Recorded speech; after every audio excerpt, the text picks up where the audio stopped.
For all of our viewers across Africa and the rest of the world, this is NC Continental Prime. I am Dapo Adegboye. The news begins in West Africa, where 6 governors, 7 ministers, and some senior aides will accompany Nigeria's President Bola Ahmed Tinubu to the 78th United Nations General Assembly, UNGA, in New York, United States of America, USA, on Sunday. This would be President Tinubu's first outing at the UNGA. A statement on Saturday by the Special Advisor to the President on Media and Publicity, Ojeniyi, gave a detailed outline of President Tinubu's plans in New York, including various sideline businesses and bilateral meetings. According to Ajuri, President Tinubu will be accompanied by Governors Umar Eno of Akwa Ibom State, Mohammed Yahya of Gombe State, Hope Uzodinma of Imo State, Uba Sani of Kaduna State, Abdurrahman Abdurrazak of Kwara State, Seyi Makinde of Oyo State, and the Chief of Staff to the President, Femi Gbajabiamila. In the meantime, Nigeria's First Lady Oluremi Tinubu has arrived in New York ahead of the 78th session of the United Nations General Assembly. On arrival, she was received by Tijani Bande, a permanent representative of Nigeria to the United Nations. The Nigerian First Lady will be speaking at the Nigeria Economic Trade Summit, Africa First Lady's Peace Mission Side Meeting on Gender Actions for Peace, amongst other high-level meetings. Earlier, the First Lady made a brief stopover in Portugal on her way to New York for the UNGA. She was received at the Madeira International Airport in Lisbon by the Nigerian Ambassador to Portugal, Alex Kefas. Muyiwa Ojeniyi, a public affairs analyst, joins now to speak more on this. Thank you so much for your time, Muyiwa. Thank you very much, Dapo, for having me. Good evening once again. Good evening. Now, it is common for heads of state to engage in international travels and meet with other world leaders to discuss various important issues. Can you tell us how President Tinubu's international travels contribute to enhancing Nigeria's economic growth and development? All right, thank you very much, Dapo.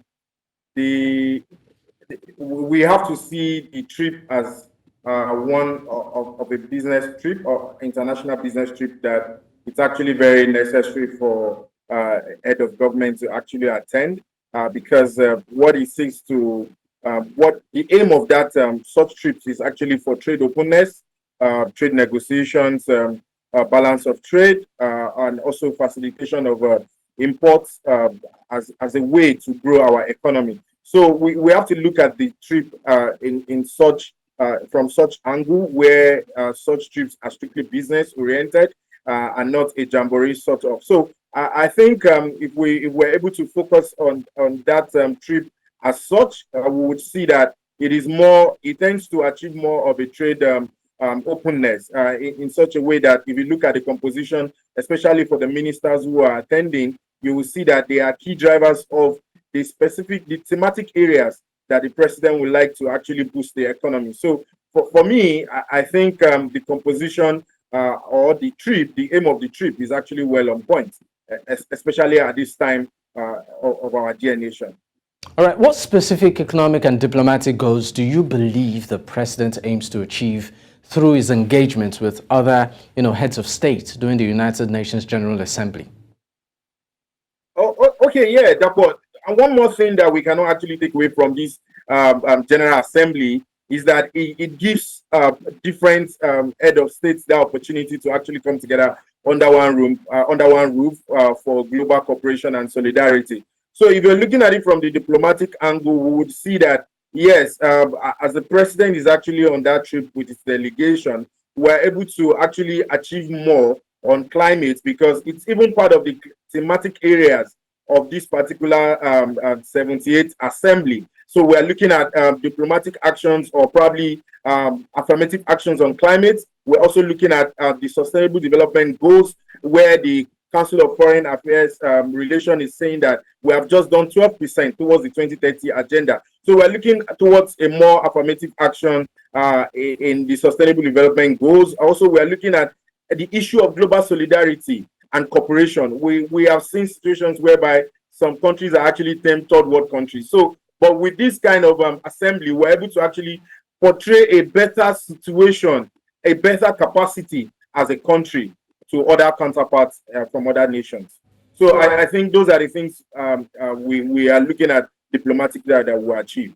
All right, in your opinion, how can these, international interactions and conversations with leaders like President Joe Biden impact Nigeria's economic stability and also global standing?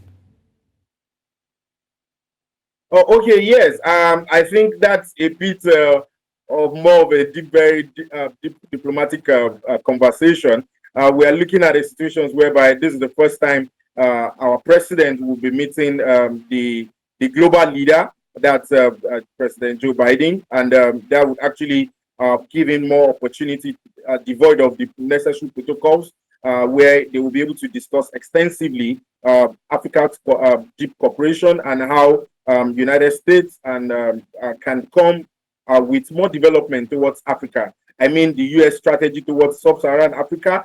I believe this will be the core agenda on the table for these two leaders, where they are able to actually iron out things, especially when you look at the issue of Niger, which is most recent. They would actually have more time to talk about global cooperation towards solving the Niger crisis and other African countries within us. Now, some critics argue that international travels can be costly and may not always yield significant, benefits. How would you justify the expenses incurred during President Tinubu's trips in terms of their long-term impact on the nation?